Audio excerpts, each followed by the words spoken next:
3, 2, 1, action.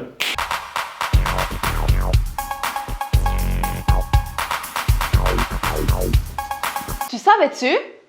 Bonjour, aujourd'hui on va parler échelle.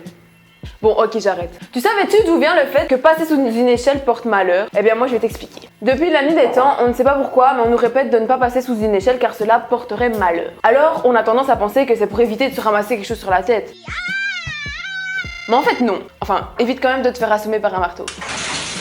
Cette superstition a en fait une origine religieuse. Et oui, en fait, l'échelle a une symbolique particulière pour les chrétiens. Le rapport, quel est le rapport? Mais effectivement, quel est le rapport entre l'échelle et le christianisme? Écoute-moi bien. Tu vois, lorsqu'une échelle est posée contre un mur, un triangle se forme. T'as vu? Eh bien, tout simplement, les croyants associaient celui-ci à la Sainte Trinité, c'est-à-dire le Père, le Fils et le Saint-Esprit. Donc, passer dans ce triangle serait comme une profanation.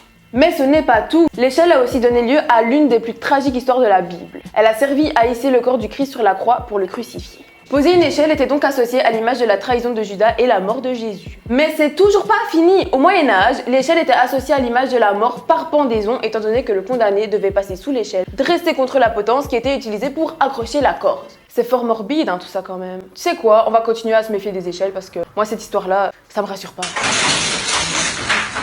Tu peux d'aider ça en likant et en partageant la vidéo pour informer tous tes amis de cette super information.